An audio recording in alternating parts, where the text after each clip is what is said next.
ganando tiempo. El otro día vimos... ¿Qué vimos el otro día? Ya pasó semanas de por medio, por ahí. La memoria de la graduación se olvidaron de todo. ¿Qué fue lo que vimos en la clase anterior? Es un NERS. Con propiedades pasivas de la membrana. ¿Sí? Propiedades pasivas de la membrana. ¿Qué involucraban las propiedades pasivas de la membrana? ¿Qué vimos de las propiedades pasivas? A ver, ¿alguien se acuerda de algo? Resistencia, pues. La resistencia. ¿Qué es la resistencia? ¿Qué es la resistencia?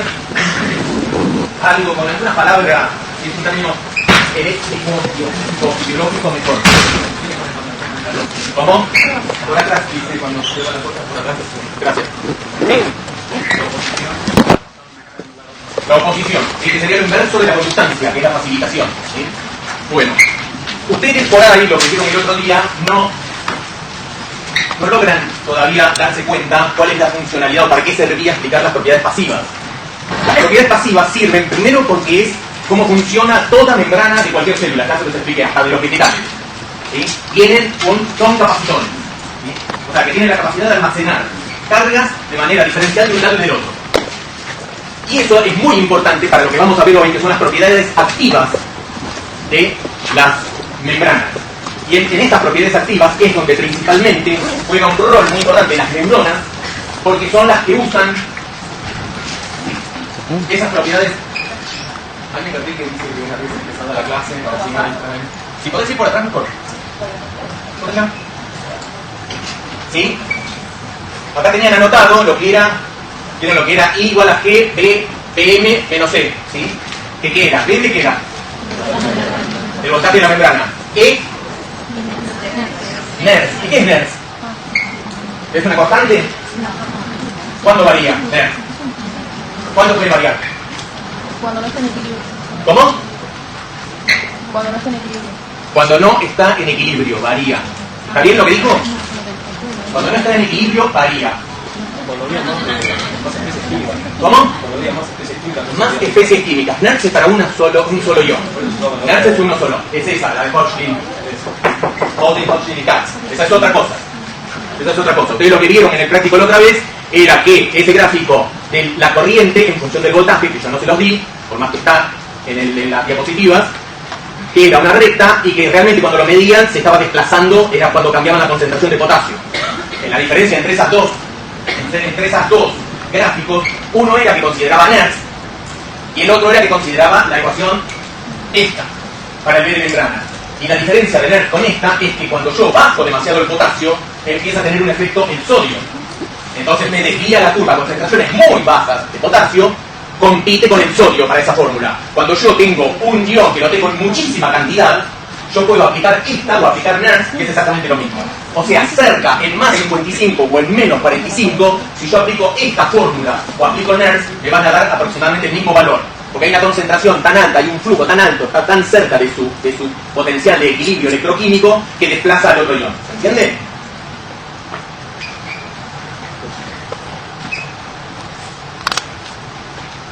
Bueno, esto es lo que vimos el otro día, que las membranas se cargan, más o menos. ¿Sí? Acá está la conductancia y la resistencia, que ya lo vimos, se mide, ¿sí? La resistencia en ohms, que es volt sobre ampere, la resistencia es 1 sobre la conductancia. Cuando uno dibuja una curva del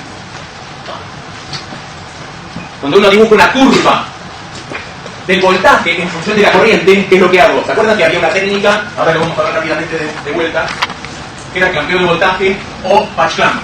¿Sí? Patch clamp era para canal único, o sea que lo único que sirve es para poder medir cómo se determinó NERS, ¿sí? Porque es para canales únicos. Y tenemos el otro que hacemos clampleo de voltaje. Yo lo que puedo hacer es ir cambiando la cantidad de corriente que yo le inyecto y puedo ver cómo varía el voltaje de la membrana. Lo que sí estoy seguro que, o sea, si es un canal que no es voltaje dependiente, va a ser una recta.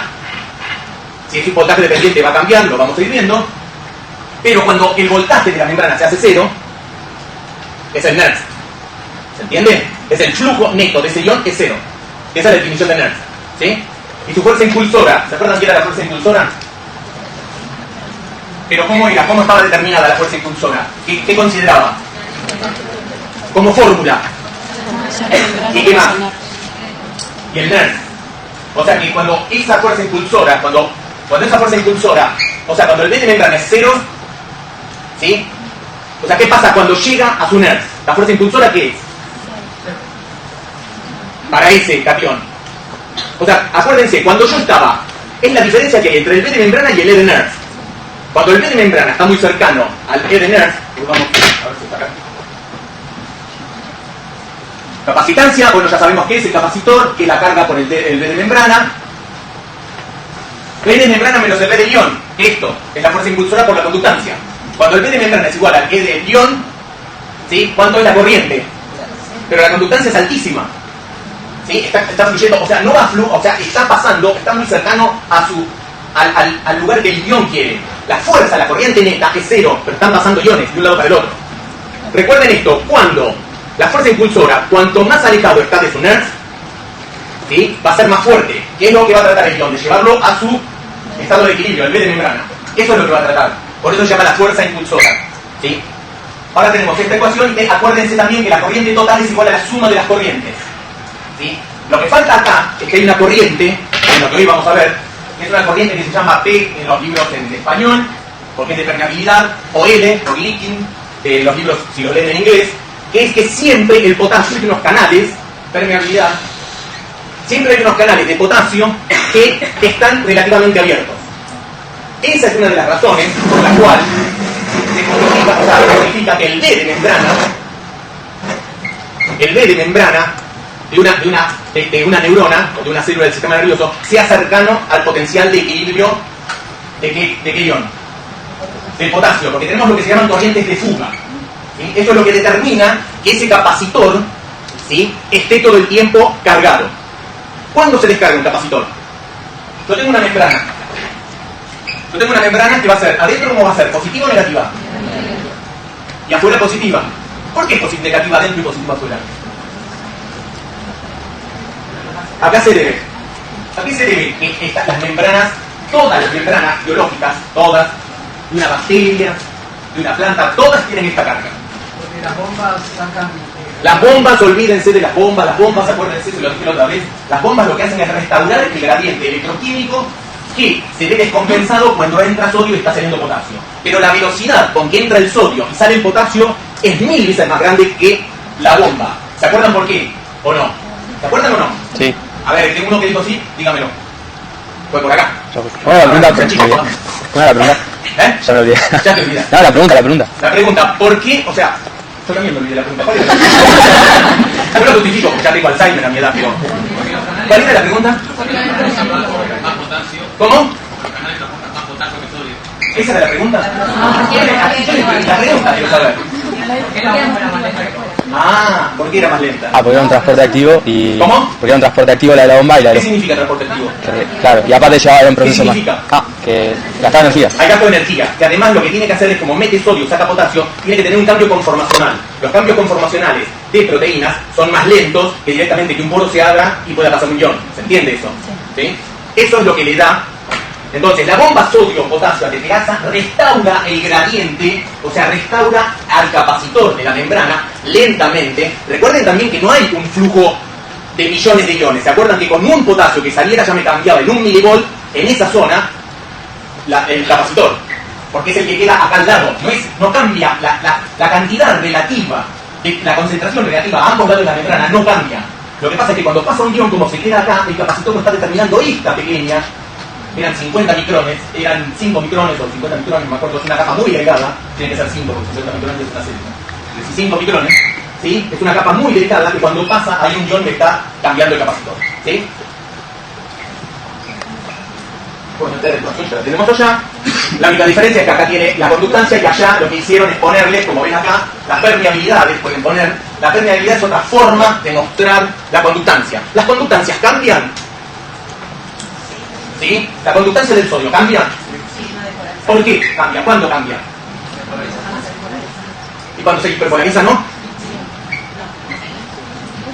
También. ¿Eh? Se hace más chica. ¿Cuándo se hace más chica? ¿Cuándo se? Hiperpolariza. O sea, ese potencial de membrana que es menos 60, menos lo que sea, sabemos que hay unas corrientes pasivas de potasio que están liberando todo el tiempo la célula. Pero no significa que no hay corrientes de sodio. Hay corrientes de sodio entrante, pero la relación de sodio entrante, potasio saliente es 100:1. Por eso está cercano al NERS del potasio. ¿Se entiende? Porque hay mucha más fuga de potasio que entrada de sodio, pero hay.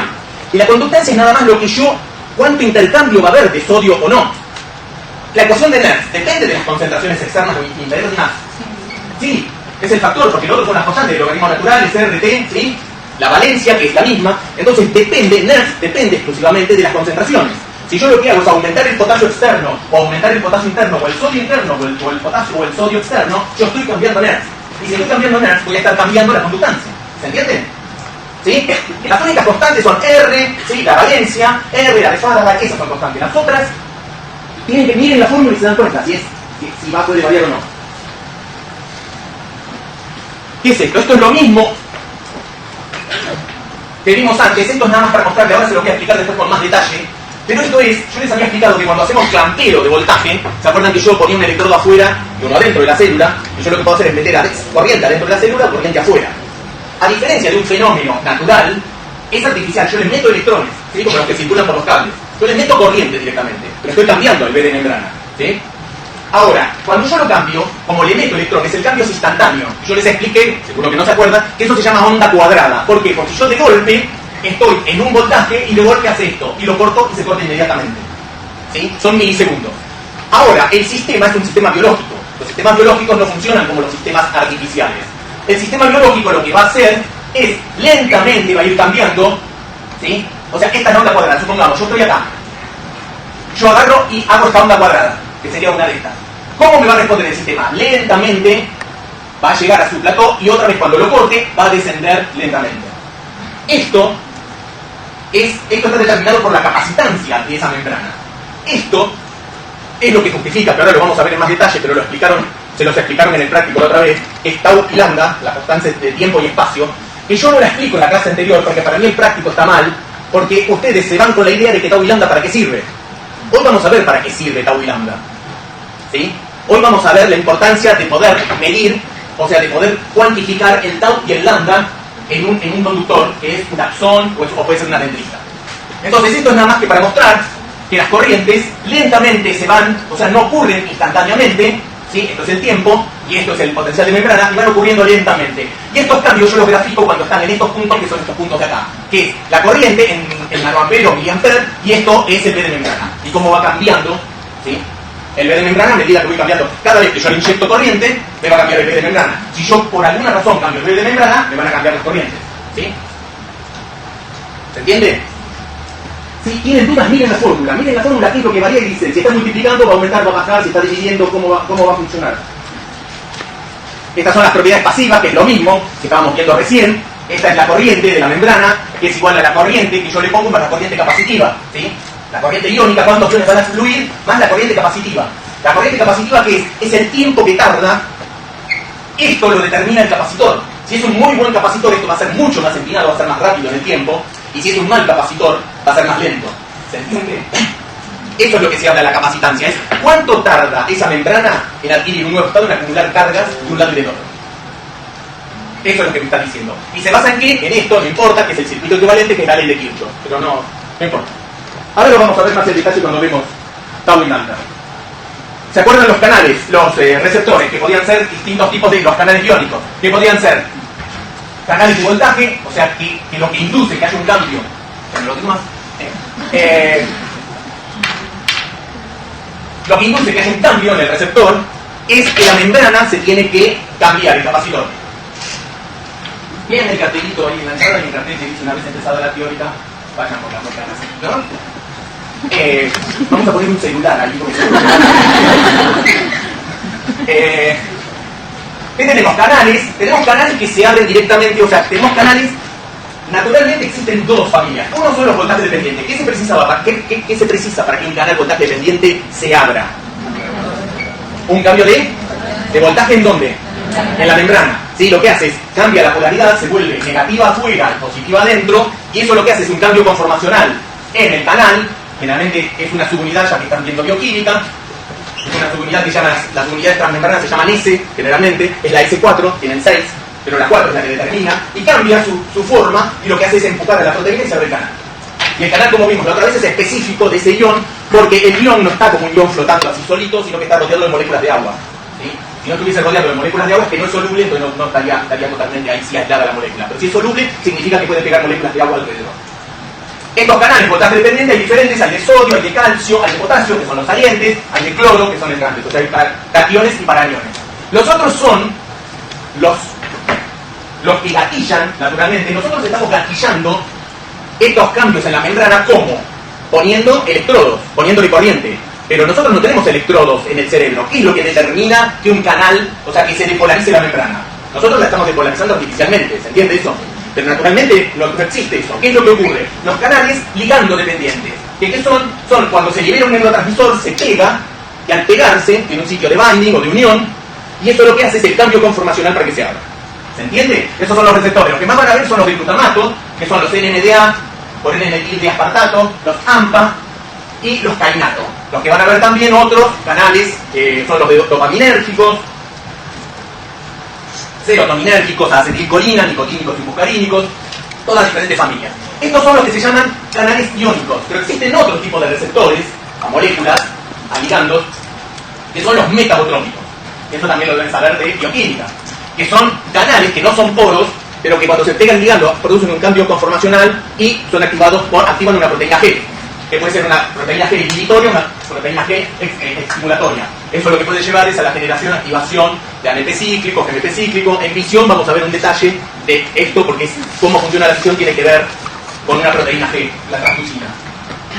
Estos son algo que después no llegamos a ver, pero son estos canales iónicos que pegan ligandos, pueden ser reemplazados o existen sustancias que se las llama agonistas. ¿Agonista qué es? Agonista es que se pega y ejerce su efecto natural. Por ejemplo, el glutamato es un agonista del receptor NMDA. El GABA es un agonista del receptor GABA. Hay GABA A, GABA B y GABA C. ¿Sí? Tres tipos de receptores GABA. Eso es un agonista. Un antagonista es que se pega e impide que se abra. ¿Sí? ¿Se entiende? O sea, lo que hace es el otro efecto, impide que se abra. Vamos a ir viendo los diferentes. En la próxima sinapsis lo vamos a ver como una aproximación más, pero vamos a ver qué importancia tiene eso de inhibir que se abra. Tenemos bloqueantes. ¿Cuál es la diferencia entre un antagonista y un bloqueante? El bloqueante hace exactamente lo mismo, pero el bloqueante hace que se pegue a ese receptor y ya no se despegue más. Mientras que el agonista y el antagonista tienen algo que se llama afinidad. ¿Sí? No sé si vieron todavía binding en bioquímica, si vieron las curvas de Strata y eso en bioquímica de afinidad de los receptores, ¿no lo vieron todavía? Bueno. Se llama afinidad. ¿Eso qué significa? El ligando, este es el receptor, este es el espacio donde se puede pegar el ligando. El ligando se pega y se despega. Se pega y se despega. Uno que tiene mucha más afinidad, ¿qué hace? Se pega mucho más tiempo y tarda más en despegarse. Pero siempre se va a despegar. Un agonista o un antagonista. ¿Se entiende? El bloqueante no. El bloqueante se pega y queda ahí pegado. Y ese receptor ya no se va a abrir más. Lo más probable es que se internalice y se degrade por el peroxisoma. O que quede como un receptor silenciado en la membrana. Agonistas y antagonistas parciales. Esto es lo que dio el auge a la industria farmacéutica. ¿Qué significa eso? Nosotros tenemos, esto es concentración de algo, de una sustancia, y esto cómo responde el binding sería. Que lo podemos hacerle de más, no importa. Yo lo que tengo es que tengo los receptores que se abren normalmente. Si yo les pongo un antagonista, hacen esto, y se cierran. ¿Sí? Pasan de 100 a 10. ¿Sí? No lo bloquean totalmente, sino además hay una población. Esto es lo que sería un antagonista. ¿Sí? Me disminuye la capacidad de ese receptor de abrirse o de ejercer su función, de abrirse, cerrarse o bloquear. Ahora, ¿qué es lo que hace un antagonista parcial? En realidad, el antagonista parcial lo que tiene es un cambio en la afinidad por el receptor. Entonces, si yo acá puse 100 moléculas, ¿sí? Este receptor me lo llevan a 10. Si yo agarro un antagonista parcial y pongo 100 moléculas, me bloquea solo me queda en 60, o sea que me bloquea solo el 40%, y esto era el 90%. ¿Sí? ¿Qué significa eso? ¿Cuál es la importancia de tener una molécula que no me bloquea demasiado a un receptor? O sea, yo cuando tengo un antagonista o un agonista, yo lo que quiero es que me bloquee, ¿sí? o que me estimule. Yo quiero que me bloquee o que me estimule, puede ser totalmente al revés. Es así y me estimula nada más que la mitad de la población. ¿Se les ocurre para qué puede servir eso? ¿Cuál es la utilidad? Está bien. No la inhibís. También podría bajar la concentración y estaría modulando. Lo que pasa es que esta concentración también baja. Por ejemplo, vayamos a un caso concreto. hay una enfermedad, ¿sí? Hay una enfermedad que lo que tiene es una deficiencia en un neurotransmisor, o sea, tiene un problema. Entonces, por ejemplo, tenemos la depresión, que tiene que ver con que hay una inhibición, está alterada, o sea, hay una inhibición de la recaptación de serotonina y noradrenalina. Entonces hay más, no se recapta, todo lo que se libera queda afuera. Esto lo vamos a ver en la próxima clase, pero no importa. ¿Qué es lo que sucede? Si yo le doy un antagonista o un agonista, depende de lo que quiera, me va a bloquear casi todos los receptores o los transportadores a serotonina. ¿De dónde? De todo el organismo, que yo la pastilla la tomo. ¿Sí? Si hay receptores a serotonina en el intestino, me lo va a bloquear. Si hay...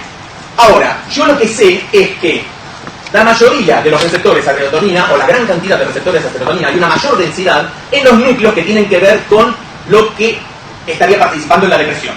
¿Eso qué significa? Que si yo le doy antagonista parcial, de la población de receptores serotoninérgicos de ese área, supongamos el área periaqueductal, me baja a la mitad la actividad, suficiente para que me altere la depresión. Pero como me va a bajar, eso es un 50%, pero en el intestino, que hay muy pocos, me va a ser menos efectivo. ¿Se entiende eso? De 10 receptores, me va a bloquear 3. Entonces todavía queda funcional. No es tan importante el receptor a serotonina en el intestino, no es fundamental, pero es importante. Yo lo que hago de esa forma es ver, gracias a los estudios de neuroanatomía y de Patch-Clamp, que sabemos en qué estructuras del cerebro están los diferentes receptores, yo lo que puedo hacer es que la persona, tratar de encontrar un remedio, siempre existen los ¿cómo se dice? Los side effects, los efectos colaterales, secundarios o adversos, sí. Siempre existen esos efectos, pero tratar de disminuir, porque uno de los problemas es que si yo le doy un antagonista o un agonista, la persona no va a estar deprimida, pero por ahí no va a poder dormir. ¿Se entiende? Siempre va a haber algo, el receptor no está en cualquier lado. La industria farmacéutica empezó a jugar muchísimo con ese tipo de sustancias para tratar de encontrar, para los problemas de insomnio, que no les altere el metabolismo, o sea, el movimiento peristáltico del intestino. ¿Se entiende? A qué apunta es eso, los antagonistas y agonistas parciales, a tratar de decir, bueno, en esta estructura, que es la principal involucrada en el fenómeno que yo quiero que mejore, tengo una gran cantidad de población. Entonces es mucho más importante, si bajo la mitad de ahí me baja la actividad, pero en el otro no es tan importante, pero sí suficiente para alterarme otro tipo de función. ¿Se entendió? Más o menos. O sea, donde hay mayor cantidad de receptores, claramente el rol de esa molécula en ese lugar es mucho más importante. ¿Sí? Yo tengo muchos receptores en el hipocampo que son NMDA, son de glutamato. Si yo los bloqueo, el hipocampo es una estructura, lo vamos a ver al final, que participa en la memoria. Yo hago que la persona se vuelva amnésica. ¿Sí? Si yo le pongo un antagonista, voy a hacer miles de cosas, porque también están en el sistema, en cardio, o sea, voy a tener problemas cardíacos, voy a tener problemas renales, voy a tener problemas, muchos problemas. Mientras que si yo logro encontrar una molécula que es un antagonista parcial, por ahí en el intestino ejerce menos efecto. Baja un poco, ¿sí? Pero no le da diarrea. ¿Entienden? Con eso está jugando, con eso. Ese es el gran negocio de las compañías farmacéuticas. Depende de la cantidad de receptores que haya, pero hay estructuras donde hay mayor cantidad de receptores, ¿sí? Si vamos a cuando vean Parkinson, la sustancia negra es riquísima en neuronas dopaminérgicas, ¿sí? Entonces ahí es muy importante, por eso se le da el EVO2. Pero eso lo van a ir viendo en el curso. La diferencia, canales iónicos dependientes de voltaje. Si son canales que no dependen de voltaje, por más que yo cambie el potencial de membrana, la probabilidad de apertura va a ser siempre la misma, porque son independientes. ¿Se entiende? Siempre van a estar abiertos de la misma forma. Eso, ¿cuál es un ejemplo de eso, por ejemplo? ¿Cuál se les ocurre? Los canales de potasio, ¿cuáles? ¿Cuáles? Los de fuga, por ahí dijeron. Muy bien. ¿Sí? Los canales esos que mantienen el capacitor cargado son independientes de voltaje. Mientras que los canales voltaje dependientes van a tener la típica curva sigmoidea, donde a bajas concentraciones voy a tener una poca probabilidad de apertura y después crece rápidamente y después se satura. ¿Sí?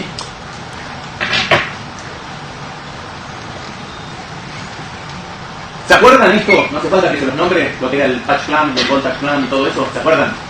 ¿Sí? Como era con una pipeta yo podía poner, ¿sí? O sea, yo puedo hacer un registro único, tengo que hacer con un tubito de vidrio, tengo que agarrar un canal y lo que voy midiendo son corrientes que pasan de un lado al otro, por eso puedo medir claramente NERS, porque pongo una concentración de potasio afuera y yo sé cuánto tengo adentro, o al revés, ¿sí? ¿Para qué sirve también? Para detectar en canales cuáles son los bloqueantes, todo eso que vimos recién, los antagonistas, agonistas y todo eso. ¿Cómo hago yo? Yo tengo el registro del canal y lo que hago es le pongo una sustancia del lado que sé que puede pegar, ¿sí? Del lado extracelular, por ejemplo, le pongo un glutamato y veo que el canal se abre y puedo caracterizar la cinética de ese canal, cómo responde. ¿Se entiende? ¿Sí? Y lo importante de esta técnica es que las drogas que se usan son carísimas. Y mientras yo acá tengo una micela, una célula, donde el medio extracelular o intracelular no lo puedo determinar, Este tubito es microscópico, ¿sí? Porque calculen, una célula que puede tener 8, 10, 12, una neurona, hasta 20 micrones. O sea que es un tubito de vidrio de nada. Entonces yo lo que tengo que poner adentro del tubito es nada. Son microlitros. ¿Sí? Es un litro dividido en 1.000.000. O sea, es nada. ¿Sí? Calculen una gota son 50 mililitros. Estos son 1 o 2 microlitros. ¿Sí? Entonces puedo trabajar tranquilo porque me sale barato el experimento. ¿Sí? Si no, tendría que ponerle todo acá afuera y sería muy caro. ¿Se entiende? Además de que puedo caracterizar bien las corrientes. Tengo que tener canales únicos. Y como pueden ver, esto es que está cerrado y esto es que está abierto, o sea que yo le pongo sustancias y se abre y se cierra el canal. Nosotros, es una idealización que el canal está cerrado o abierto, porque como pueden ver, fluctúa. Y el canal está medio moviéndose y de golpe se abre más hasta que cierra y está. ¿Sí? O sea que hay pequeñas corrientes. Por eso se dice que hay una pequeña cantidad de sodio que también puede llegar a entrar a la célula, porque ese canal no es que está cerrado herméticamente. Son sistemas biológicos, todo tiene una probabilidad de que ocurra. Pero es, acá hay otro tipo de canales, cerrado, abierto. Esta era la técnica, ¿se acuerdan ahora? Yo tengo dos electrodos, ¿sí? Uno extracelular, si quiero medir una diferencia, tengo que ponerlo en dos lugares distintos. ¿Sí? ¿Se entiende? Si yo pongo los dos electrodos en la misma solución, me va a dar 0. Entonces tengo que pincho a una célula y yo lo que hago es tengo que tener doble. O sea, tengo que tener juego de 4, lo que se llaman electrodos. Uno que pincho y por donde voy a meter o sacar, o sea, voy a meter corriente o meterla desde afuera, para ver si son corrientes, quiero trabajar con corrientes entrantes o corrientes salientes. ¿Sí? Y el otro es el que necesito ver cómo cambia. Es el que me va a detectar el detector, con el voltímetro. ¿Se entiende? O sea, uno es el estimulador, donde yo le mando corriente, y el otro es el que me dice cuánto cambió. ¿Qué es lo que cambió? ¿Qué es lo que me determina acá? ¿Cuánto cambió el potencial de membrana? ¿Sí? Entonces puedo medir, eso se llama clampeo de voltaje. Lo que van a ver es que clampeo, ¿saben qué significa clampeo? Porque en medio es, lo que pasa que viene del anglicismo, es fijar. ¿Sí? Si yo fijo el voltaje, ¿qué es lo que me va a estar variando? La corriente. Entonces eso se llama clampeo de voltaje. Y miro cuánta corriente cambia. Pero existe el clampeo de corriente, o la fijación de corriente. ¿Y qué es lo que miro? ¿Cómo cambia el voltaje de membrana? ¿Sí? No se queden con la idea, porque la mayoría de los gráficos que van a ver hoy, que vamos a hacer el AXOVAP, por ahí se quedan con que miramos corrientes o miramos voltaje. Podemos mirar lo que queramos. Yo fijo uno y veo cómo varía el otro. ¿Sí? Este es el típico, que yo lo que hago es, le pongo corriente externa, entonces va a entrar, va a tender a entrar, ¿sí? Y lo que hago es, ¿estoy cargando o descargando el capacitor? Lo estoy cargando, lo estoy volviendo más negativo en el interior. Entonces es esta onda cuadrada que yo les decía, que son 50 milisegundos, y lo que va a suceder es que ven cómo baja lento, ¿sí? Y sube lento, baja, ¿sí? No es como la onda cuadrada, pero esto sigue, ¿sí? Y se va acentuando, cada vez es menos pronunciado. Esto es cuando yo estoy poniendo una corriente, cuando estoy cargando el capacitor. Cargar el capacitor, pues al revés, acuérdense, negativo adentro, positivo afuera, significa que yo, ¿cuándo cargo el capacitor? ¿Cuáles son las dos formas en que puedo cargar el capacitor?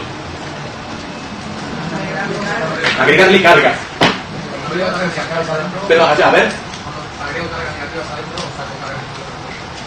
O sea, yo digo que para que esto sea mayor, recuerden que el capacitor es la cantidad de cargas que yo puedo juntar de un lado y que por la ley de Coulomb, cada vez que haya una carga más positiva acá va a haber una negativa que va a estar contrarrestando, ¿sí?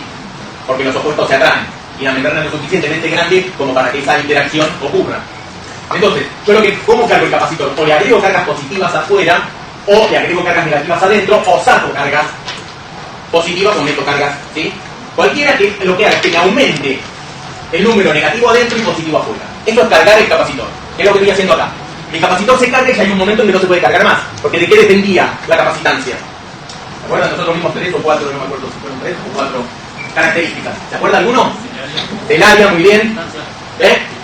La distancia, ¿sí? Porque crece con el cuadrado de la distancia. La ley de Coulomb, ¿cómo? La concentración. Y el aislante. En este caso el aislante es constante. Entonces, si yo tengo más superficie, más área, lo que voy a tener es mayor capacitancia, porque tengo mayor capacidad de almacenar cargas, ¿sí? Y lo otro es cuántas cargas voy a tener y la distancia, pero eso es una cosa. Ahora, ¿qué pasa si yo hago al revés? Yo lo que hago es depolarizar este capacitor. O sea, ¿qué voy a hacer? O meter cargas positivas o sacar cargas negativas, ¿sí? Ahí estoy perdiendo capacitancia, se me está descargando. ¿Qué es lo que sucede? Yo hago una onda cuadrada y me pasa esto que es igual a esto, pero a la inversa.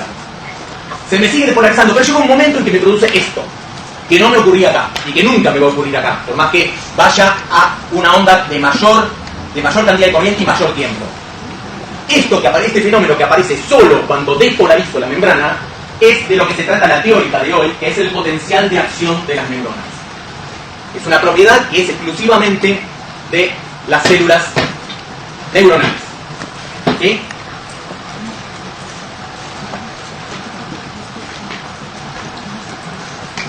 Esto es exactamente lo mismo. Lo que quiero mostrarles acá es que esta es la onda que yo paso, esta es la corriente en nanoamperes que yo estoy poniendo en el clampeo, y esto es el B de membrana, ¿sí? El potencial de membrana. Que lo que sucede es sucede algo que se llama el potencial de reposo, que hay algo que se llama un umbral. Si yo hiperpolarizo, se me carga el capacitor. Hiperpolarizo, se me carga el capacitor. Depolarizo, me produce esto. Depolarizo acá y me produce un potencial de acción. Si yo depolarizo con más fuerza, me provoca 2. Si yo depolarizo con más fuerza, me provoca 3. También va a tener un límite, pero esto es la primera aproximación para ver la riqueza que tiene la neurona, gracias a que puede generar estos potenciales de acción, vamos a ir viendo en detalle, es la capacidad que tiene en un espacio tan pequeño, porque digamos nuestro cerebro, bueno, yo soy bastante cabezón por ahí, no es tan pequeño, pero calculen cómo puede ejecutar una función una mosca. Una mosca puede hacer comportamientos muy complejos como aprender, ¿sí?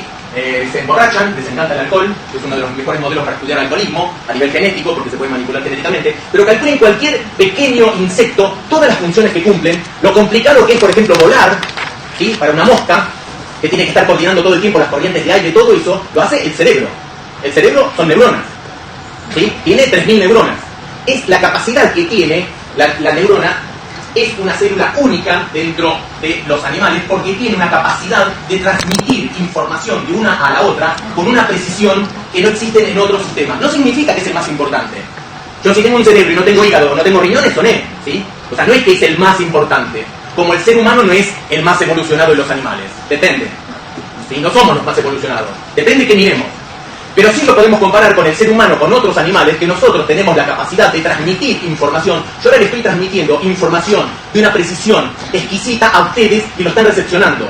Posiblemente un perro no pueda transmitir con tanta eficiencia. Sí puede transmitir otro tipo de información que por ello no se las puedo transmitir. Porque ellos olfateando ya se dan cuenta del estado, yo no sé en qué estado de humor están. Y por ahí un perro viene y él está nervioso, y así pudiese hablar. ¿Sí? ¿Sí? ¿Por qué? Porque está liberando endorfina, que tiene mucho, ¿sí? Es diferente. Pero lo que quiero decir es como el lenguaje. Las neuronas tienen una capacidad casi infinita de transmitir información de una a otra, y esa suma es lo que hace que nosotros, que el cerebro, pueda procesar esa información con mucha precisión, y es gracias, principalmente, en parte, pero es un componente muy importante, esto que es el potencial de acción que pueden generar las neuronas. Esto es exactamente lo mismo, que hay que superar un estímulo umbral, eso es lo más importante.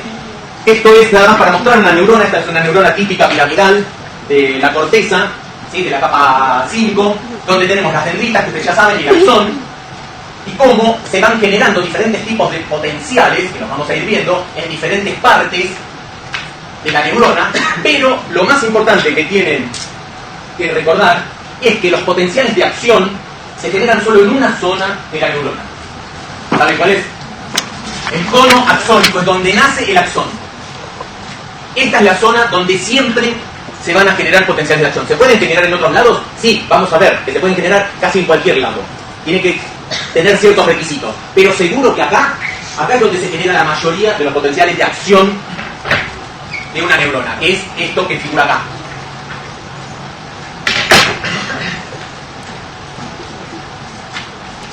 ¿Cómo descubrieron esto de las... O sea, antes de pasar realmente al potencial de acción, vamos a ver cómo se descubrió esto. Esto se descubrió en los años 50 por dos investigadores, Hodgkin y Huxley, en Cambridge, en Inglaterra, en la Universidad de Cambridge, donde estaban trabajando con el único axón que se puede trabajar, que es visible. Hay una sola especie animal que tiene un axón que en un microscopio se puede ver, que es el del calamar. No el del calamar gigante, no se confundan. El del calamar. Los calamares tienen un axón que es gigante, que se le llama el axón gigante de calamar. No el axón del calamar gigante. ¿Sí? Entonces, este axón, ellos descubrieron eso, y lo que empezaron es a estudiar, a bajar estos vidriecitos que se llaman pipetas, estos tubitos microscópicos, y lo que hicieron es se les ocurrió, o sea, habían descubierto ya que el sistema nervioso funcionaba como un sistema que conducía electricidad. Eso fue descubierto en el siglo XIX. Entonces lo que se les ocurrió es empezar a hacer lo que hoy se conoce como clampeo, o fijación, de voltaje o de corriente. Entonces lo que hicieron es, lo tenemos, está fuera del foco, o yo estoy medio fuera. Entonces, lo que hicieron es aplicar una corriente y registrar, ¿sí? O sea, hicieron lo mismo que podemos ver en una célula, pero lo hicieron en un axón. O sea, tenemos el axón y lo que hacen es bajan uno, ¿sí? Estimulan, acá estimulan y acá registran, ¿sí? Y acá registran, ¿sí? Recuerden que precisan dos, no les estoy dibujando el otro, ¿sí? Pero eso es lo importante, estimulaban y registraban. En vez de una célula entera, lo que hicieron es directamente en el axón. Lo tenían en un medio que se puede dividir hasta 20, 25 horas, que se llama rinco. Bueno, ¿qué es lo que vieron? Ellos estimulaban y veían esto. ¿Esto qué es? La corriente que le aplico, o sea, la corriente que yo le aplico, ¿a dónde llevo el de membrana? Lo estoy llevando a menos 26, de menos 68, y me provoca esto. ¿Qué es? ¿Cuánto cambia en miliamperes por centímetro cuadrado la corriente de la membrana? Le producía esto. Vamos a aumentar la corriente, la llevaron a cero, o sea, llevaron el de membrana a cero. ¿Y qué les produjo? Esto, y se agudizó esta parte y se agudizó esta parte. Entonces, ¿qué estamos viendo acá? ¿Qué es esto? No sabían nada ellos. Ellos estaban haciendo experimentos y ver es la parte más emocionante de la ciencia, cuando uno no sabe lo que está haciendo. Se va a más 26. ¿Qué pasó? Esto disminuyó un poco y aumentó mucho esto. Lo lleva a más 52 y directamente desapareció esto.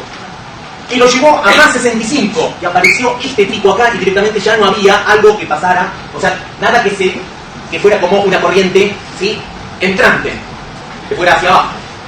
Me dijeron, ¿qué puede ser? Bueno, tomemos, ya que tenemos todos estos resultados, tomemos el de cero, que es el que tiene bastante grande esto y bastante grande esto, y a ver qué pasa. En ese momento ya se conocían, no por estudios de esto, sino por estudios de Pachklam, que había canales de sodio, había canales de potasio, pero que había toxinas, ¿sí? Las conocidas son las TTX, que es la del pez globo, ¿sí?, que mata. Y se sabía que el sodio y el potasio participaban en estos mecanismos de carga y descarga del capacitor, pero no se entendía demasiado. Entonces ellos, ¿qué hicieron? Aplicaron la corriente y obtuvieron esto. Esto lo llamaron una corriente temprana, entrante, y esto una corriente tardía saliente. Porque sabían que una entraba y las cargas, la corriente iba en dirección hacia adentro y la otra eran salientes, ¿sí? ¿Se acuerdan de los descargas que tenía que ver cuando era una corriente entrante y saliente? Con las cargas positivas, ¿sí? ¿Qué es lo que hicieron? Ellos no tenían todavía, o sea, ellos sabían que ellos tenían en el medio 460 milimolar de sodio extracelular. Entonces digo, vamos a ver primero qué pasa con el sodio. Yo todavía no tengo una droga, la droga no sabían si funcionaba totalmente en los años 50, después cuando terminaron los experimentos en los años 1958, que así, es un experimento allá, que se los muestro. Lo que hicieron es, ¿qué es lo más fácil? Yo algo adentro de la célula es difícil que pueda hacer, pero yo al medio extracelular le puedo sacar el sodio. Le pongo lo que se llama un quelante. Yo le saco el sodio, ¿sí? Entonces, yo tengo que tener una condición, en un experimento de este tipo hay que tener con el sodio externo, porque ustedes podrían decir, bueno, que pongan el pedacito de axón de calamar en un medio que no hay sodio afuera. Bueno, no sirve eso. Eso sirve para ver en un principio. Lo que tengo que hacer es tener el sistema normal, quitarle algo, ver cómo responde y después agregárselo y ver si se revierte. Es la única forma que yo puedo demostrar que algo, ¿sí?, está jugando un papel. Entonces, ¿qué hicieron? Pusieron un quelante de sodio. ¿Y qué pasó? Desapareció esto. Pero la segunda parte no desapareció. Se alteró un poco, pero no desapareció. O sea, desapareció la corriente entrante temprana, pero no la tardía saliente. ¿Qué hicieron? Le volvieron a agregar sodio y se restauró. Ese es el tipo de experimento, mejor dicho, porque el sistema es el mismo control. ¿Se entiende? Yo le saco algo, deja de hacer algo, se lo vuelvo a agregar y vuelve a funcionar como funcionaba. Esto quiere decir que el sodio, ¿cuál es la conclusión de esto? Uno, a ver, levante la mano ahí, ¿quién habló? El sodio participa en la corriente entrante. No sé si es el único todavía. Yo lo que sé es que si saco el sodio, algo pasa con la corriente entrante. Es más, me provoca esto, una pequeña corriente saliente, que ahora vamos a ver. Hicieron lo mismo años después, pero lo que hicieron es trabajar con algo más específico, que es lo que vamos a hacer después con el Axovax, que es agregar tetraetilamonio, que es un bloqueante de canales de potasio, y lo que vieron era que desaparecía la corriente lenta, y le agregaron tetrotoxina, que es la del pez globo, que es el pez que comen los japoneses, que hay que sacarle la glándula porque si no puede generar la muerte, porque bloquea los canales de potasio no solo cerebrales sino del tronco y se produce un paro cardiorrespiratorio. ¿Qué es lo que bloqueó? Las corrientes de sodio. No las bloqueó totalmente, ¿sí?, pero las bloqueó. Eso entonces, ¿qué me está diciendo? Que en esta, cuando yo cambio el de membrana, me provoca primero una corriente de sodio y después una corriente de potasio, ¿sí? Eso es lo que concluyen hasta ahí Bochlin y Huxley. Bueno, de ahí se generó lo que hoy conocemos como el potencial de acción en un axón de neuronas, que tiene diferentes etapas. Así que ahora vamos a ver el B de membrana en función del tiempo. ¿Cuáles son las etapas? Primero, que una célula tiene lo que se llama un potencial de reposo. Si yo la dejo quieta, va a estar en un potencial que es más o menos menos 70, y que ya sabemos, no lo voy a repetir de vuelta, a qué se debe ese menos 70. Si yo depolarizo, yo hago un estímulo, le meto corriente, hago un estímulo, hago que la membrana se depolarice, ¿qué es lo que va a hacer? Va a incrementar, va a cambiar el de membrana claramente, porque lo estoy formando yo, y va a llegar un momento que se llama el umbral, que depende, las células tienen diferentes umbrales, y va a depender de varias circunstancias, y a partir de ahí me provoca este pico. Llega hasta casi, pero no llega el NERS del sodio, y ahí se vuelve hacia abajo, que es la etapa. Esta es la etapa que se llama de depolarización, y esta es la etapa que se llama de repolarización. Cuando se repolariza, no vuelve al potencial de reposo, sino que por un tiempo se hiperpolariza. Y después recién vuelve al potencial de reposo. Como pueden ver, no llega ni al NERS del sodio, como ya se los dije en la clase anterior, ni al NERS del potasio. Nunca una célula logra llegar a su NERS. Una de las razones, ¿cuál puede ser?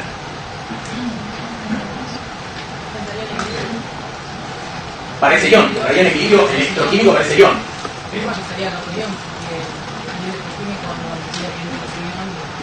¿Cómo es eso? Si yo hago el flujo de potasio, eso me daría menos de sodio, por el gradiente. Por el gradiente. Tendría problemas, pero no es por eso. Todavía no llegamos a por qué, si yo altero el potasio, me va a alterar el sodio. Lo van a terminar de ver cuando hagamos el AXODAX en la clase de trabajo práctico. Pero, ¿por qué no llega? Algo mucho más simple, no piensen en cosas complicadas.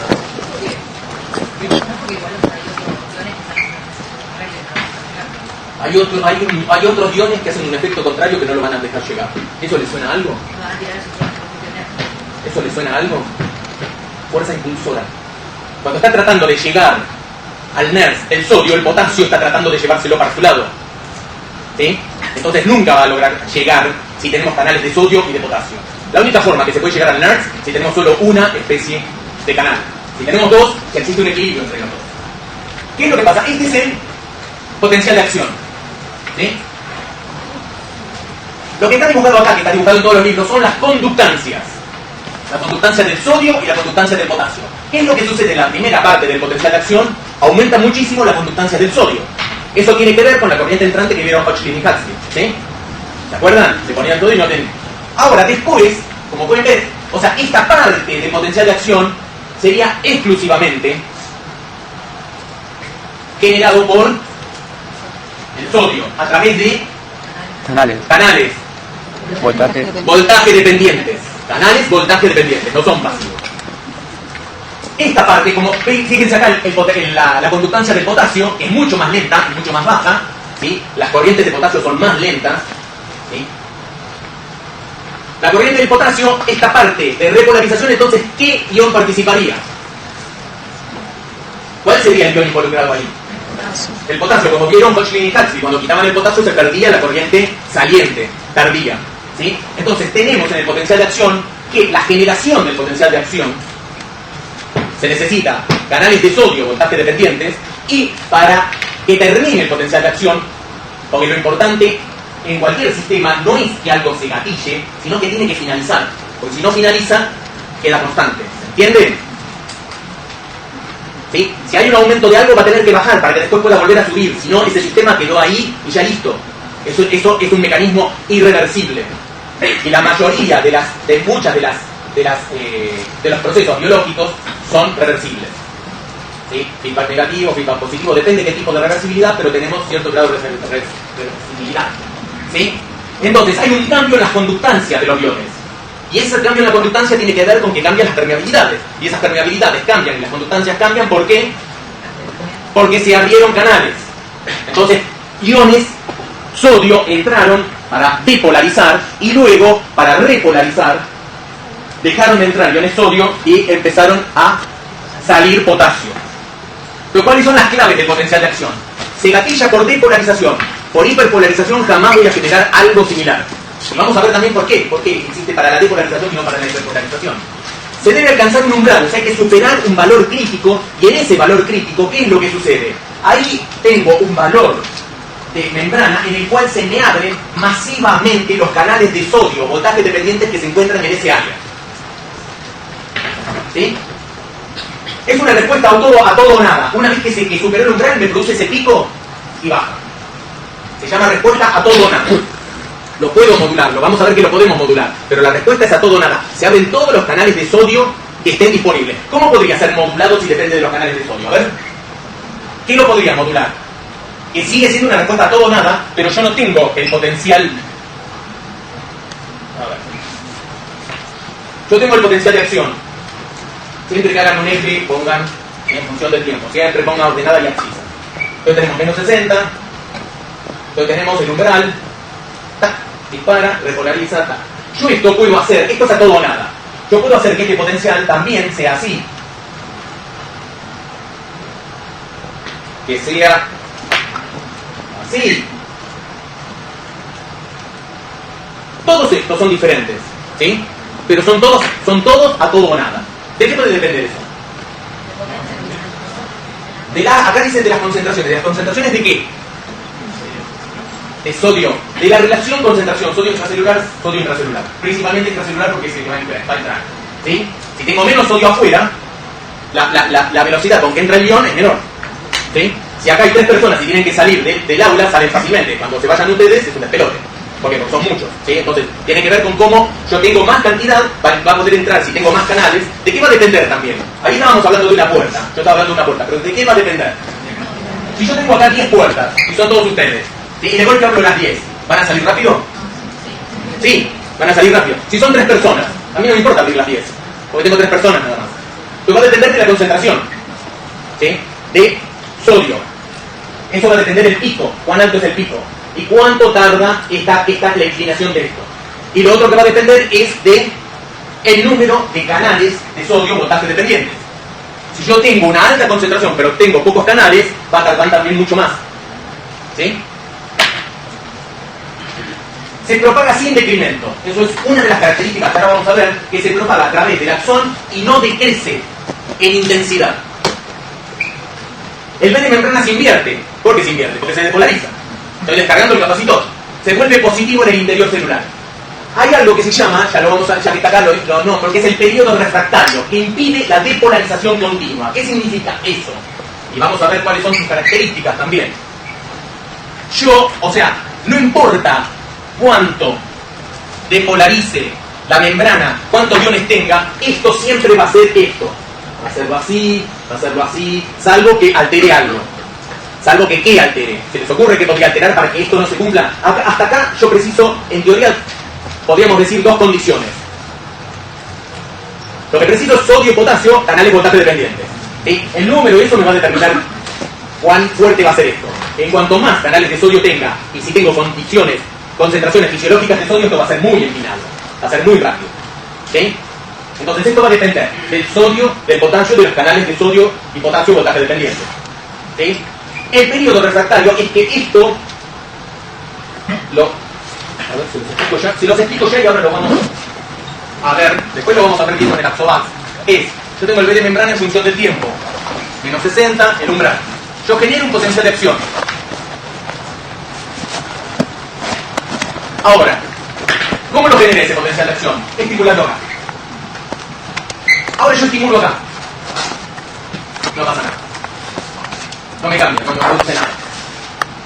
Yo estimulo acá y no pasa nada. Yo estimulo acá y me genera otro potencial de acción. ¿Sí? No lo voy a complicar ahora. Puedo generar diferentes. Yo estimulo acá. ¿Qué es lo que pasa? ¿Alguien se anima a pasar a dibujarlo? ¿No? ¿Qué va a pasar? Va a ser esto.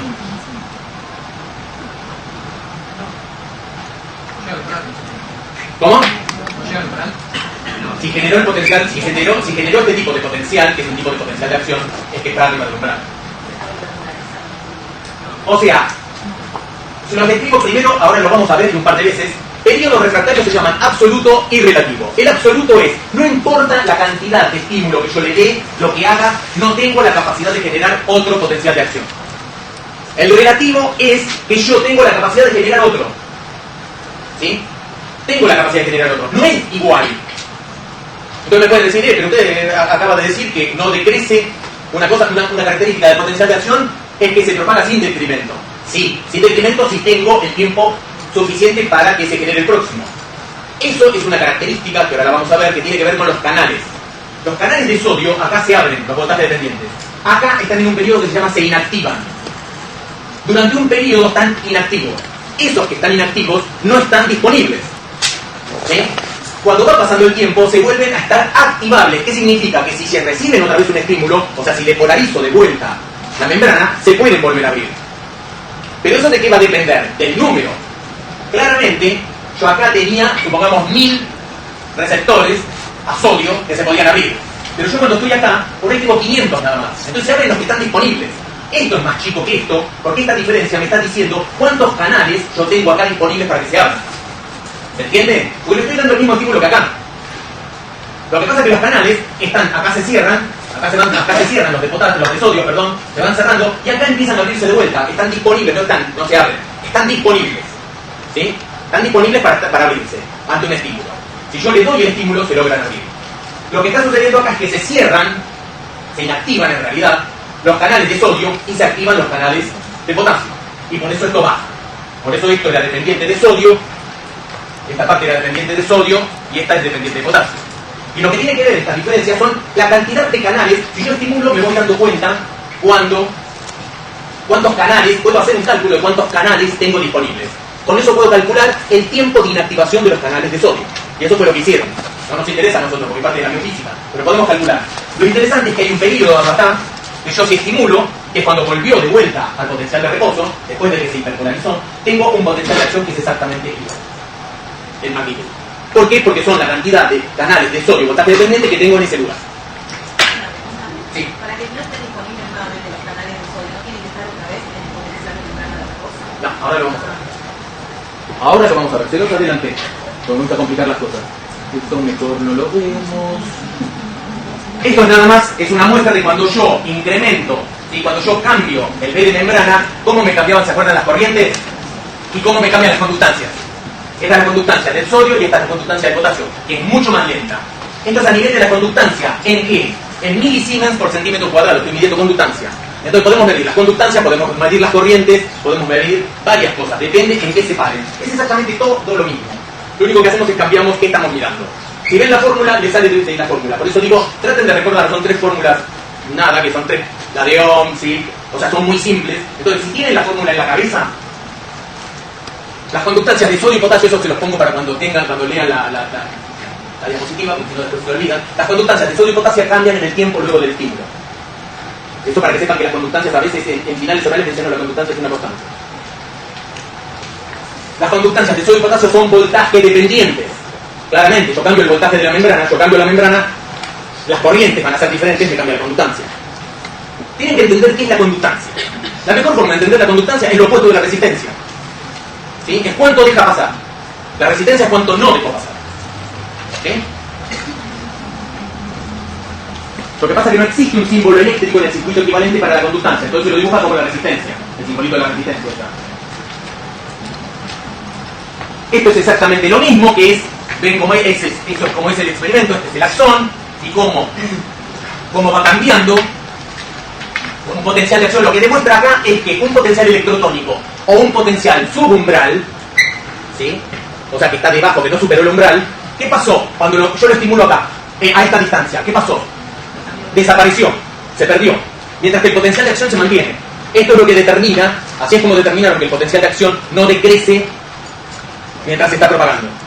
Ahora vamos a ver por qué no decrece, ¿sí? Pero todo esto es para mostrar esto. Los potenciales que son subumbrales o los electrotónicos en la distancia se pierden. ¿Eso le suena a algo? ¿No? ¿No le suena a nada? Tau y lambda. Ahí es donde interviene, por eso yo no lo doy. Porque ahí es donde interviene tau y lambda. Porque las propiedades estas se llaman propiedades del cable, que son lo de los cables eléctricos. En el circuito equivalente. Esto es lo mismo Esto es exactamente lo mismo. Esto es cómo cambio yo el B de membrana de menos 60, menos 40, menos 20 a 0 a más 20. Y cómo me cambia la conductancia del potasio. Claramente cada vez se incrementa más. Y cómo también cambia la del sodio. Claramente esta me está generando el potencial de acción y esto me lo está restituyendo. Esta es en la primera etapa, ¿sí?, en la generación, y esto es en la reconstitución del potencial de acción. Y ven cómo decae después. Cuando yo quito el estímulo, decae. Esto es para demostrar la primera prueba que demostró lo del periodo refractario, lo que sería cómo se pierde en el tiempo cuando es un umbral. Que yo hago este estímulo y un estímulo acá, y esto casi no ofrece respuesta. Están los dos con un delta T muy chico. Cuando yo los voy alejando, los dos estímulos se parecen. ¿Qué es lo que pasó ahí? En esto no le di el tiempo para que los canales de sodio vuelvan a estar disponibles. Cuando yo dejo pasar más tiempo, logro que los canales de sodio vuelvan a estar disponibles y puedo generar un potencial exactamente igual. ¿Se entiende eso? Yo repito, después de años y años. ¿Qué es lo que sucede? O sea, ¿qué es lo que hace que el potencial de acción sea un potencial de acción? Los canales. ¿Cuál es la diferencia entre los canales de sodio y de potasio? Los de potasio tienen dos estados, cerrado o abierto, o cerrado. Mientras que el de sodio está cerrado, abierto, inactivo y cerrado. ¿Cuál es la diferencia entre cerrado e inactivo? Que en el inactivo el canal no responde. Es como si no fuese voltaje dependiente. Se vuelve voltaje independiente. Cuando está cerrado, es de vuelta voltaje independiente. Si hay una depolarización de la membrana, el canal se va a abrir. ¿Sí? ¿Se entiende eso?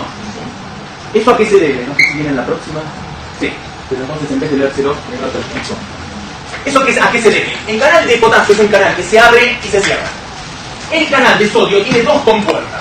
Una compuerta que está cerrada cuando está debajo del umbral, pero la otra está abierta. O sea, en menos 40, menos 60 hay una parte del canal que está abierta, una compuerta, y la otra está cerrada. Una es rápida y otra es lenta. ¿Cuál es la rápida? La que está cerrada en menos 60. ¿Qué pasa cuando depolarizo? Depolarizo y un cambio estructural, esta compuerta se abre rápido. ¿Qué es lo que va a fluir? Sodio, va a entrar rápido.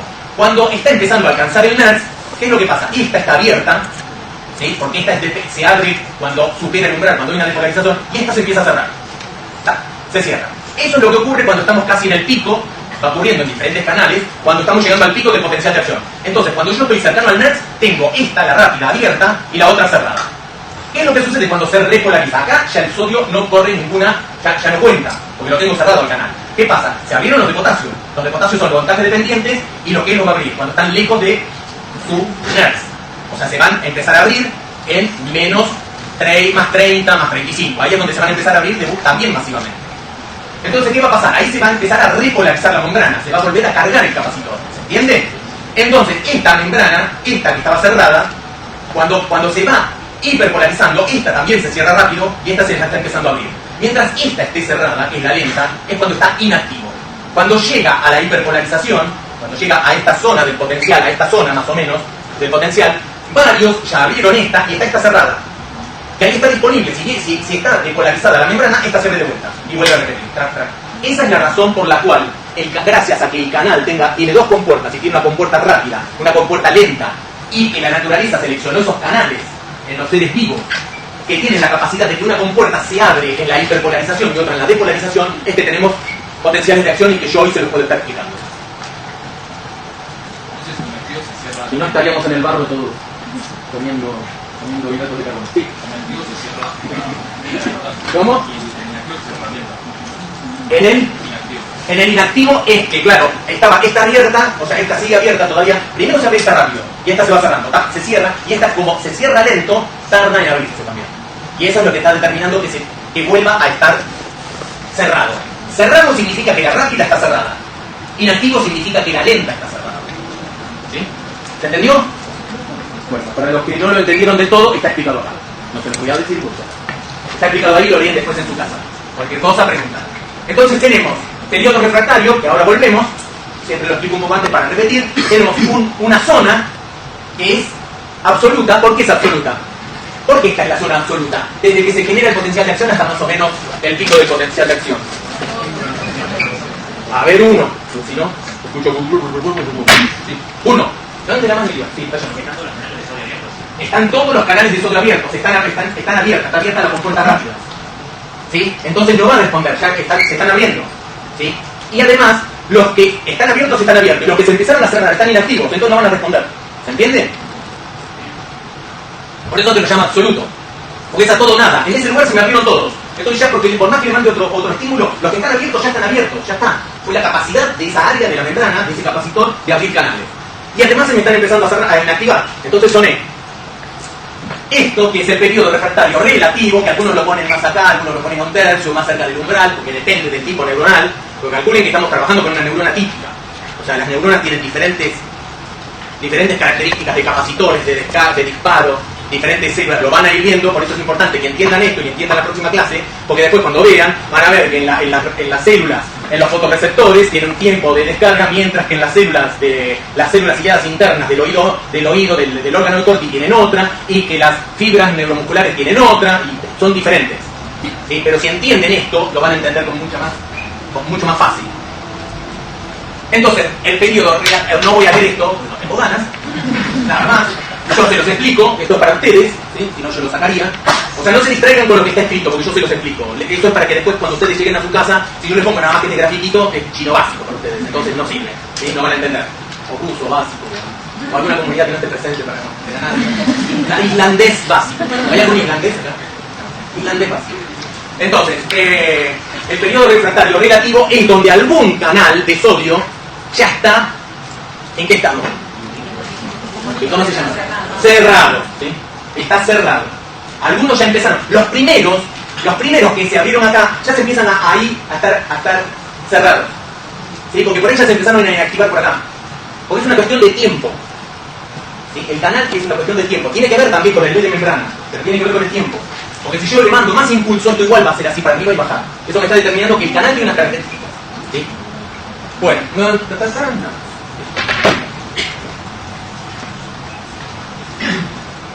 Lo mismo las conductancias. Esto es nada más para mostrarles un ejemplo de lo que les decía recién. Si yo estimulo, esto es un estímulo, ¿sí? ¿Vieron la onda cuadrada? Pero estos son registros reales. Miren esta célula cómo responde. Cada vez que yo estimulo, yo hago el estímulo cuadrado y la célula está generando potencial de acción, seguido. Miren esta. Cuando yo estimulo, hace mucho potencial de acción, baja, tarda, mucho potencial de acción, baja, ¿sí? Yo la estoy estimulando. Miren esta, estoy estimulando continuamente y me genera esto. Miren esta, que es parecido a esta, pero tiene este periodo. Miren esta, dispara mucho y después decae. Esta que dispara un potencial de acción y cuando quito el estímulo me genera este tipo de estímulo. Esta, que me genera varios, pero al principio después se satura. O sea, depende. La riqueza del sistema nervioso es que cada neurona o cada tipo neuronal de diferentes estructuras tienen características diferentes. Lo que sí tienen que saber es que toda neurona tiene lo que se llama un disparo tónico. ¿Qué significa? Que la neurona, si no la estimulo, va a disparar. Va a disparar. Es como si tuviese un marcapaso, ¿sí? Va a disparar. Lo que yo hago es, con el estímulo, la transformo en algo que se llama estado fásico, que es lo que provoca las ráfagas. ¿Cuál es la utilidad? O sea, si lo pensamos, si bien la naturaleza no es algo que busca la utilidad, pero ¿qué beneficio tiene que una neurona dispare? Las neuronas, por ejemplo, que estuvimos mirando, las de las piramidales disparan bastante, el marcapaso es bastante Las células más lentas de todo, lo van a ver después, no sé si lo llegan a ver cuando ven Parkinson, pero son las del estriado. Las del estriado dorsal son las neuronas que casi no disparan, son las más lentas de todas. ¿De qué sirve que una neurona tenga un disparo tónico? ¿Qué les parece que puede servir? Tiene que ver con el concepto de que el sistema nervioso es plástico. Yo en estas clases lo que trato de demostrarles es que nada más que con potenciales de acción o dos cositas más, las miles y miles de probabilidades de información que yo puedo transmitir de una neurona a otras. Como vamos a terminar de ver en la próxima, cuando veamos sinapsis, que es cómo se comunica una neurona con la otra. Por ahora estamos viendo solo una neurona, ¿sí? Antes veíamos solo una membrana, ahora vemos solo una neurona. O una célula del sistema nervioso, sí, principalmente neurona. Pero ¿qué ventaja puede tener? ¿Se le ocurre a alguien? ¿No? ¿Qué pasaría si la neurona no disparara nada cuando no hay ningún estímulo? En estado de reposo, sin ningún tipo de estímulo, la neurona está apagada. Allá, dale. ¿Cómo? Bueno, estamos ya metiéndonos en liberación de neurotransmisores, lo que sea, pero ¿qué pasaría con esa neurona a nivel actividad? Vayamos ahora a nivel actividad. No transmite información mientras está en ese estado. ¿Y qué importancia? O sea, ¿por qué es importante que una neurona que no está haciendo nada transmite información? Si no está haciendo nada.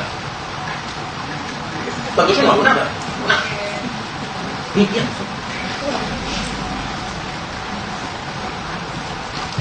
¿Qué me da que tenga un disparo tónico? Me da algo. Me da mayor probabilidad, me da mayor capacidad. ¿Por qué? Porque esa neurona yo la puedo estimular o la puedo inhibir. Yo puedo hacer que dispare más rápido o que dispare más lento. Yo puedo hacer que mande más información o que mande menos. Y eso es fundamental. Es fundamental que no exista el estado cero.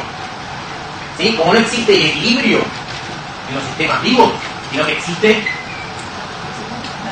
estado estacionario. Muy bien, el estado estacionario.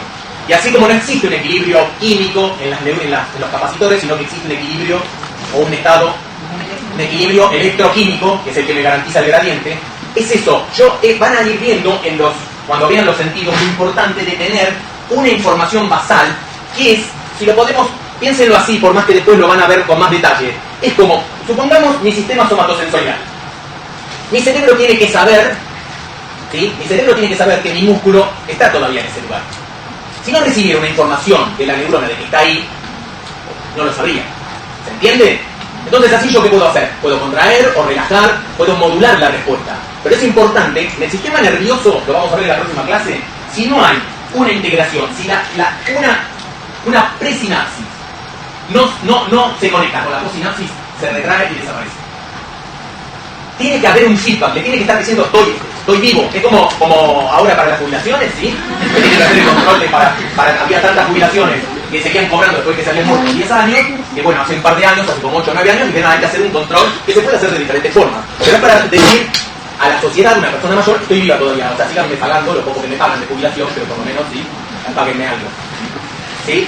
Es eso, es tener el control y saber que está ahí. Y eso es lo que hace este disparo tónico.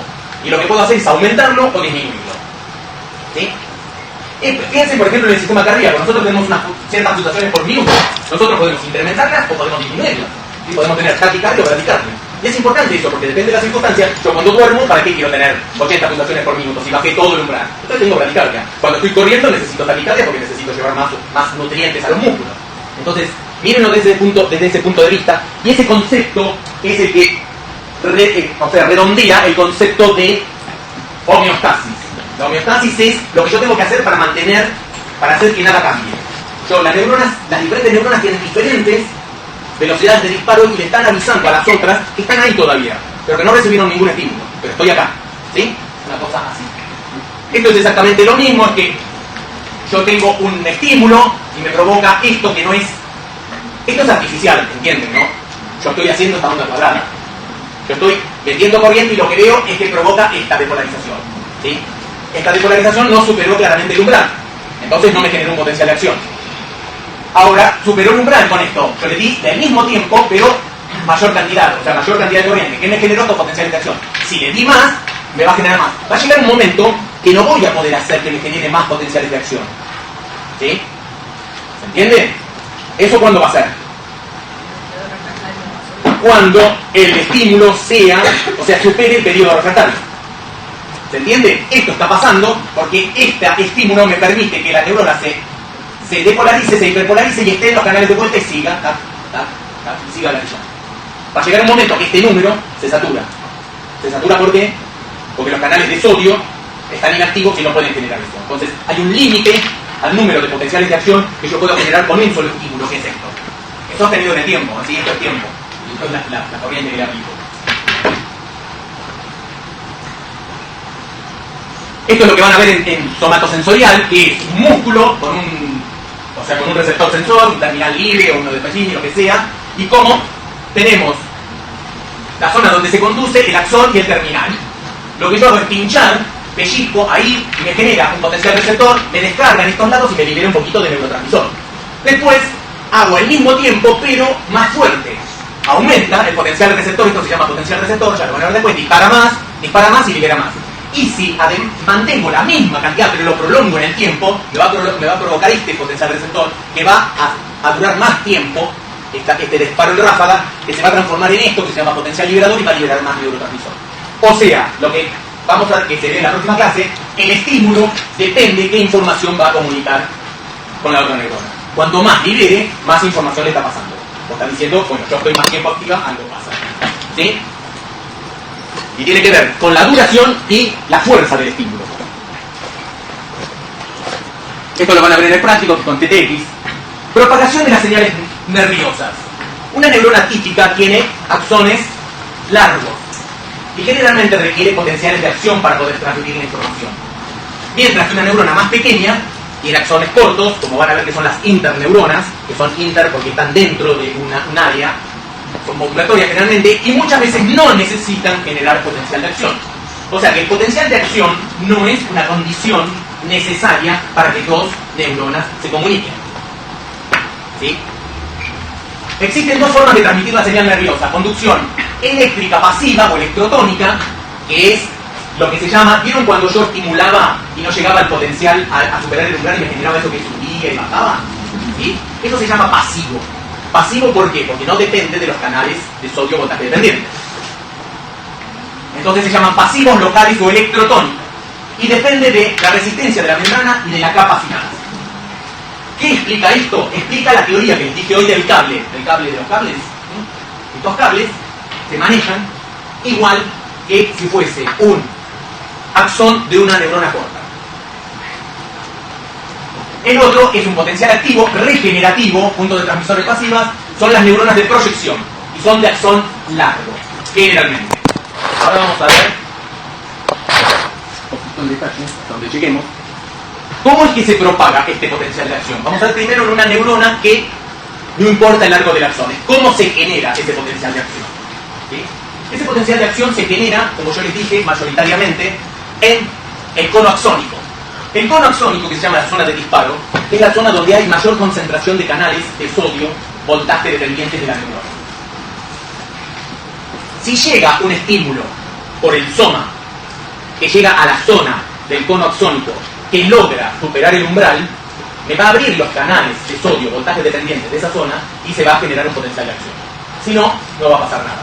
Va a seguir ese potencial tipo electrotónico, y no va a pasar nada. ¿Sí?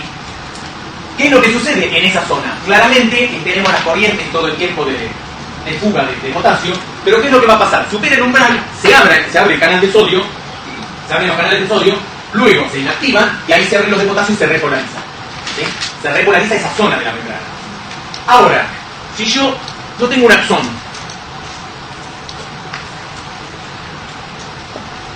y tengo el cono axónico, acá, esta es la zona donde se me genera el potencial de acción. El potencial de acción tiene direccionalidad, va hacia el terminal.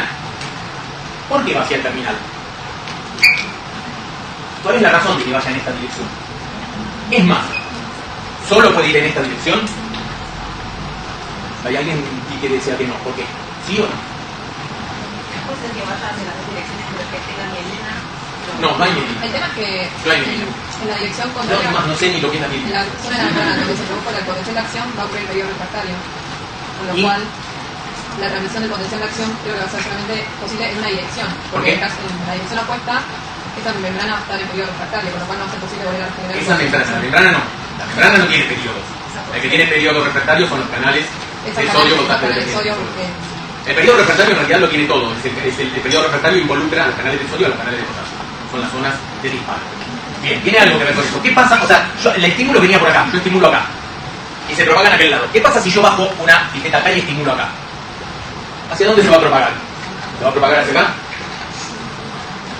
¿Hacia allá se va a propagar? ¿Sí? ¿Solo hacia allá? ¿Solo hacia este lado? ¿Cómo? Hasta que fue con el periodo refractario de la onda acción. A ver, no me quedó muy claro. A ver. Mi primera pregunta es, ¿se va a propagar solo hacia este lado? ¿Hacia dónde se va a propagar? ¿Hacia este lado también? ¿Sí? ¿Por qué?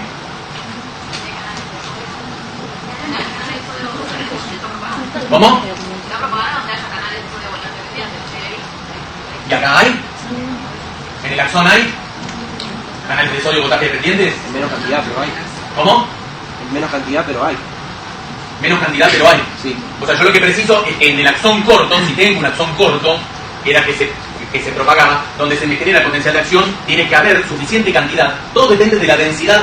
Acá olvidémonos de las concentraciones porque estamos en un medio extracelular. Sabemos que tenemos 145 milimolar de sodio extracelular. ¿Sí? O sea, ya sabemos la concentración. Estamos en condiciones fisiológicas. Entonces, el potencial de acción solo va a depender del número de canales de sodio y de potasio, voltaje dependientes que se hallan en la zona. ¿Sí? Si yo estimulo acá, se va a poder propagar hacia acá y hacia acá. ¿Sí? El único problema que tiene esto es que la alta densidad de canales de sodio, voltajes dependientes, es solo acá. ¿Sí? Entonces, ¿qué pasa en esta neurona? ¿Qué pasa en este axón? Sí, los tengo. Acá se genera un potencial de acción. Se genera un potencial de acción sin problema. Pero a medida que van decayendo, que van decreciendo el número de canales de sodio, de potasio y voltaje dependiente, ¿qué va a pasar? Se va a perder la señal. La señal no se pierde porque la neurona sigue viva. Si la señal se perdiera, yo no estaría tanto en esta clase. ¿Qué es lo que sucede? Sucede que yo en esa parte tengo un potencial de acción. ¿Sí? El potencial de acción se va propagando. Ahora, cuando llega a una zona que hay menor cantidad de canales de sodio, voltaje dependientes, ya no va a lograr superar el umbral. Y entonces el potencial de acción se va a generar en lo que llamamos hoy un potencial electrotónico. ¿Sí? Ese potencial electrotónico es el que se va a propagar por acá. Ese potencial electrotónico, la diferencia que tiene, es que funciona como un cable. Y que en realidad los canales de sodio no son tan importantes, sino que las corrientes van como en un cable, transmitiéndose de molécula a molécula. La diferencia que después vamos a ver es que este potencial electrotónico, o sea, hay dos lugares donde hay alta concentración de canales, acá son de sodio, voltaje dependientes, pero acá hay calcio, voltaje dependientes. Ese potencial, si logra llegar acá, superar el umbral de los canales de calcio, voltaje dependiente, que es menor, va a entrar al calcio y va a permitir, vamos a ver la clase que viene, que se libere el electrón. ¿Cuál es la diferencia entre, lo vamos a ver ahora también, si no lo paso para la otra, pero no importa, cuál es la diferencia entre un potencial de acción y un potencial, lo que se llama electrotónico? Primero, el potencial de acción es a todo o nada. El potencial electrotónico decae en el tiempo y en la distancia. Esto es el Tau-Lambda, a veces tenemos el Tau-Lambda. Porque el Tau-Lambda lo que explica es cómo decae la corriente en estos cables. ¿Sí? Los cables pierden electricidad. ¿Cómo se le quita que pierdan electricidad? Una forma es aislarlos, ponerles algo plástico. Y lo otro que es mandar más electricidad de la que preciso. Yo para tener 220 volts en mi casa, si voy al cable de arriba, ¿sí? hay más o menos 1000 volts. El ejemplo más claro, lo doy siempre, por si alguno está pensando, es los trenes eléctricos. Los trenes eléctricos necesitan estaciones de relevo. O sea, si yo tengo el tren que sale, el Mitre, sale del Retiro y llega a Tigre, y el motor de los trenes funciona con 5000 volts, yo para que asegurarme que llegue a Tigre, el cable, si lo conectara en el medio, supongamos, que puede ir para ambos lados, tendría que ponerle 50.000 volts. Eso es peligroso. Peligroso porque es alta tensión. Segundo, la corriente de alta tensión, no sé si saben que ozoniza el aire, lo que crea es ozono. Si bien tiene que ver con el que puede favorecer el agujero de ozono, o sea que puede disminuir el agujero de ozono, pero estamos incrementando la cantidad de hidrógeno en el ambiente, y eso es contaminación. Segundo, no pueden estar aislados, porque tiene que pasar la catenaria que toca. Y segundo, los cables, no sé si nunca vieron, los cables de alta tensión en algún lado, si van al sur o lo que sea, que vienen del Chocón, no están aislados. Porque levantan tanta temperatura que cualquier aislante se fundiría. Y si le ponen un aislante, perderían conductancia. Entonces lo tienen que dejar así y transmitir con mucha fuerza. Lo que hay son estaciones de relevo, que es, si ven el tren calculan, bueno, funciona el motor con 5000 voltios. Ahora, si yo le pongo 10.000, que no es peligroso, ¿hasta dónde llega? Y hasta la General Paz. Bueno, la General Paz le pongo otro de 5000 voltios. ¿Hasta dónde llega? Hasta Martínez. Bueno, en Martínez, ¿qué hago? Pongo otra. ¿Y a dónde llega? A San Isidro. Y así voy manteniendo, que es lo que vamos a ver después. Pero esto, lo que quiero que sepan, es que se transmite como es lo que se llama la teoría del cable, lo más parecido a un cable de los cables que usamos nosotros. Que transmiten electrones, acá también se transforma en forma relativamente pasiva. Mientras llegue y supere el umbral de ataque, me abran los canales de calcio, que el calcio es necesario para la liberación, esa neurona va a seguir funcionando. Si algo altera esto, esta neurona ya no recibe, no funciona, y esto se va a retraer. Se va a perder, se puede morir la neurona, diferentes circunstancias. Entonces, ¿qué es lo que sucede acá? Que es lo que dijo por ahí una compañera de ustedes. El primer canal, voltaje dependiente, ¿qué pasa? Se abre. Entra sodio. ¿Qué hace? Me depolariza hacia ambos lados. El de este lado venía electrotónicamente, ni lo va a sentir. El de acá está listo, porque nosotros somos voltaje dependientes y estamos concentrados. Entonces, el de acá, ¿qué pasa? Se abre. Ahora, cuando yo me hablo, el de acá va a entrar en estado inactivo. Entonces voy para allá, voy para allá, voy para allá, voy para allá. Si yo inyecto corriente en el medio, va a ser lo mismo hacia ambos lados. ¿Sí? Pero va a decaer. La diferencia es que este estímulo, primero, ¿qué tengo que tener? Acá tengo que tener suficientes canales para que me produzcan. Siempre el potencial de acción depende de la densidad de canales de sodio y de potasio, voltaje dependiente. Si no tengo suficiente cantidad, por más que yo le mande un estímulo inmenso, no voy a generar un potencial de acción. ¿Por qué? Porque no logro superar el umbral. ¿Se entiende? Y ese umbral va a depender del número de canales que tengo. Y ese número de canales que tengo lo que me va a permitir es que me entre rápidamente sodio y rápidamente me descargue el capacitor. Y una vez que se abrió uno, se abren todos. En esa zona. ¿Se entendió eso? Porque entiendan eso, este es el mecanismo que recién les decía, cómo se propaga, ¿sí? Se invierten, claramente se dan cuenta que se invierte, acá está más en detalle el sodio y el potasio con las corrientes salientes, se invierte el capacitor, la membrana se va invirtiendo, se va moviendo, ¿sí? Las cargas, se va volviendo más negativa afuera y positiva adentro, ¿sí? Y después se va restaurando. Se va restaurando porque lentamente se va restaurando. Primero que entró muy poquito sodio. Después ahí sí, con el tiempo lo que va pasando es la bomba sodio, potasio, ATPasa y todos los mecanismos regulatorios van haciendo que ese potencial se restaure. ¿Sí? Pero lo que va ocurriendo es que el capacitor se va moviendo. ¿Sí? Se va moviendo a través del axón. Si hay suficiente cantidad de canales voltaje dependientes en todo este lado, en toda este área, el potencial de acción no va a decrecer. ¿Se entiende? Porque pasa punto a punto. Pero hay un problema. ¿El problema qué es? Es muy lento. O es molécula a molécula. ¿Sí? Y eso la naturaleza también lo resuelve. No sé si viene ahora. ¿Ven cómo inyectamos? Acá lo que tenemos es el circuito equivalente, que ustedes ya conocen, con la capacitancia, la resistencia que señalan los canales, ¿sí? Y la membrana. Y como si yo inyecto corriente, lo que va a tener es un mayor efecto en esta zona y se va a ir decreciendo con respecto a que se aleja. ¿Por qué? Porque va perdiendo eficacia, porque va perdiendo, es como el cable que va perdiendo electrones, se va perdiendo. Salvo que tenga toda esa área, alta densidad de canales de sodio y voltaje dependientes, entonces se propaga sin detrimento. Pero no es el caso de los axones. El único lugar de la neurona donde hay alta densidad de canales de sodio y voltaje dependientes es en el cono axón.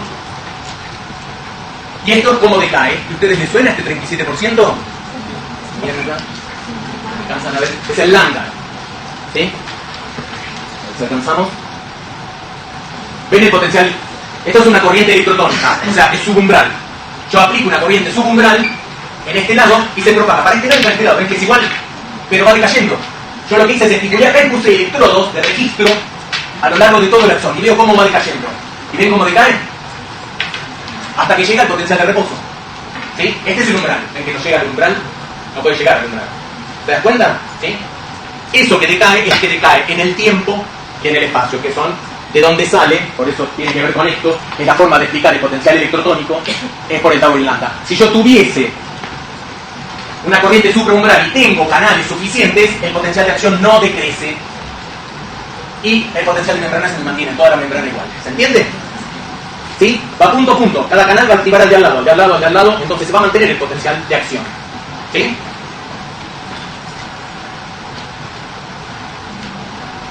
Constantes de tiempo y espacio determinan las propiedades de la señal eléctrica, acá ya vamos a terminar, que se transmite de manera electrotónica o pasiva. Por eso tau y lambda, si no sabemos lo que es un potencial electrotónico, no tiene sentido. Por eso yo lo explico acá. Igual lo vieron algo. Decaen en el tiempo y en el espacio. Ahora vamos a ver en detalle la fórmula, ya se la mostraron los ayudantes, porque tuvieron que hacer cálculos. ¿Sí? Que es, o sea, lambda depende de la resistencia de la membrana y la resistencia de qué. ¿Se acuerdan? De la corriente. Que cuando decae, si yo aplico, o sea, este es el potencial de membrana, esta es la distancia, lambda tiene que ver con la distancia, decae cuando llegó al 37% de la señal máxima. ¿Sí? Ese 37% no es un número que se le ocurrió a alguien y decir, pongámoslo en el 37%. Tiene que ver con esta fórmula, que tiene que ver con el número E, el número de Euler elevado. Bueno, el número de Euler es los logaritmos en base E, los logaritmos en base 10, los logaritmos decimales, los logaritmos en base E, que es un número periódico, como pi, que es 2.72, 72, 84, 72, son los logaritmos neperianos y que se abrevian GLN. O sea, cuando yo inyecto, ¿cuánto tarda en caer al 37% la señal? ¿A qué distancia? ¿Por qué? O sea, ¿cuál es la importancia de medir lambda? Es que yo voy a tener diferentes axones de diferente grosor. Y yo lo que tengo que tomar es algo que sea proporcional. Entonces lo que tengo que tomar es algo de decir, bueno, ¿cuánto decae algo con respecto a, ¿sí? Y esto es el 37%, que tiene que ver, ya les dije, con esta fórmula cuando se aplica. Es la distancia, o sea, lo que ustedes tienen que saber es la fórmula esta, que lo vamos a tomar. No, lo que tienen que saber ustedes es la distancia a la cual uno registra el 37% de la señal original e indica cómo decrece el potencial electrotónico en la distancia. Pero que yo les decía que acá iba decayendo, porque pues, si yo no tengo suficientes canales de sodio voltaje dependientes, se va a transmitir en forma electrotónica. Entonces esto va a ir decayendo. Mientras llegue acá y supere el umbral de acá que puede entrar calcio, no pasa nada. Pero una de las cosas que tiene el potencial electrotónico es que como se transmite en forma electrotónica, no molécula a molécula, es rápido. Es mucho más rápido que el potencial de acción en propagarse. Es más veloz.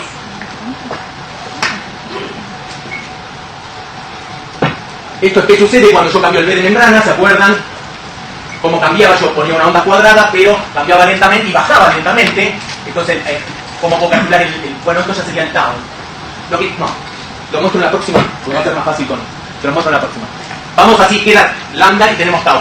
La velocidad con que cambia el potencial de membrana está dado por la constante de tiempo, que es el tiempo que el potencial tarda en alcanzar el 63% del voltaje máximo. Esto es al revés. El otro era del máximo cuando decaía 37. Esto es del máximo cuando llega al 63%. Tau tiene que ver con la... ¿Qué es esto? La capacitancia de la membrana por la resistencia.